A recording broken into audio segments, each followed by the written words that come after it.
यह डिक्टेशन आपको achievers classes की तरफ से दी जा रही है। आपकी डिक्टेशन अगले 3 सेकंड में शुरू होगी। 3, 2, 1 स्टार्ट।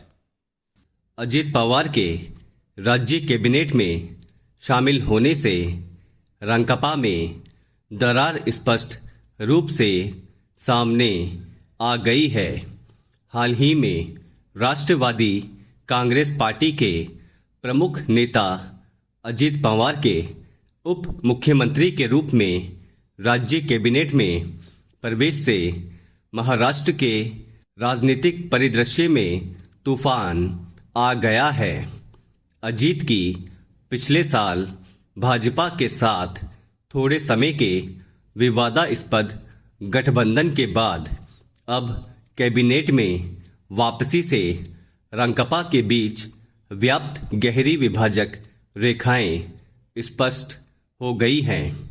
इस अप्रत्याशित कदम से पार्टी की आंतरिक गत्यात्मकताओं पर चिंता पैदा हो गई है, जिसका असर इसके भावी रास्ते पर पड़ सकता है। शरद पवार ने सुप्रिया सूले व प्रफुल्ल पटेल की पदोन्नति कर उनको ज़्यादा जिम्मेदारियां दी थी तथा अजित पवार व उनके हमदर्दों को हाशिए पर धकेल दिया था। ऐसे में इस उलटफेर का अनुमान लगाया जा रहा था। कुछ सप्ताह पहले शरद पवार के इस्तीफा प्रकरण से भी स्पष्ट था कि अजित पवार को कुछ पार्टी सदस्यों पर वरीयता नहीं मिलेगी, जिसकी वे मांग कर रहे थे। बाद में सर्वसम्मति से शरद पवार ने अपना इस्तीफा वापस ले लिया था। अजित पवार के रांकापा से जुड़ाव में उपलब्धियां व विवाद दोनों हैं।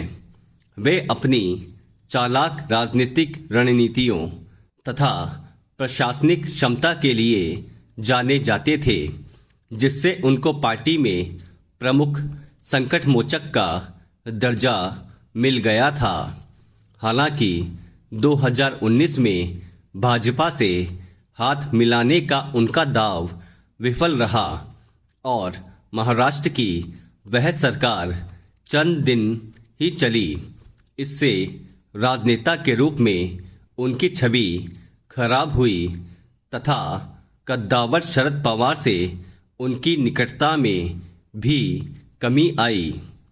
शरद पवार द्वारा स्थापित रांकापा पिछले कुछ समय से आंतरिक असहमतियों व सत्ता संघर्ष का शिकार हो गई थी।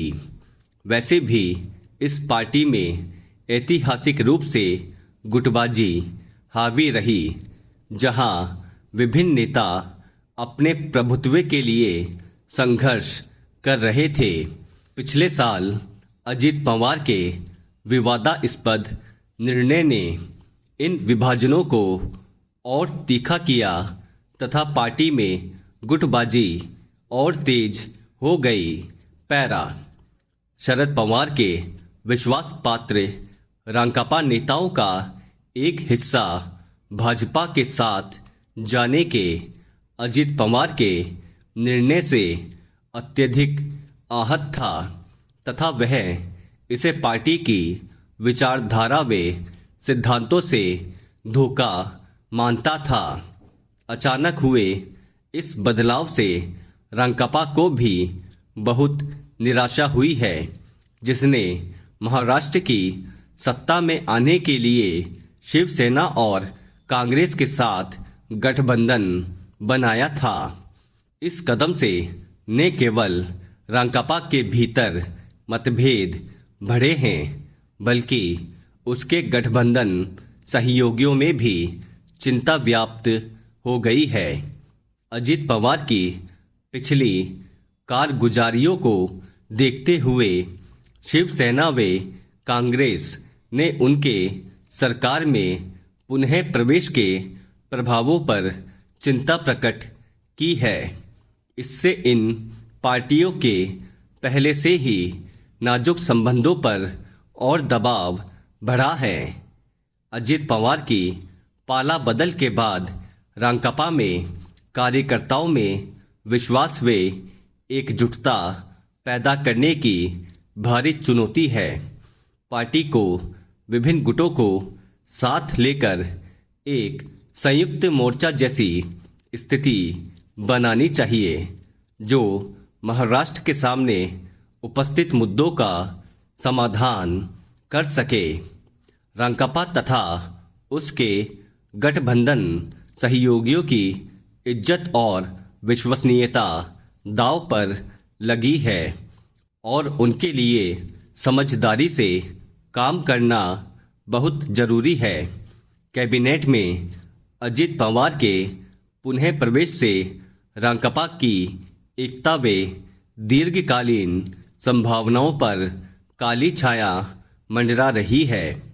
पार्टी नेतृत्व को अपने मूल सिद्धांतों के प्रति दृढ़ता व प्रतिबद्धता प्रकट करनी होगी ताकि वह भविष्य के प्रति स्पष्ट दृष्टिकोण व नई ताकत के साथ वर्तमान प्रकरण से उबरकर सामने आ सके। स्टॉप। दोस्तों, डिक्टेशन के कठिन शब्द प्राप्त करने के लिए टेलीग्राम ग्रुप को ज्वाइन करना ना भूलें, जिसका लिंक डिस्क्रिप्शन में दिया गया है। अगर आपको डिक्टेशन पसंद आई है तो लाइक करें, शेयर करें और चैनल को सब्सक्राइब करना ना भूलें। Thank you.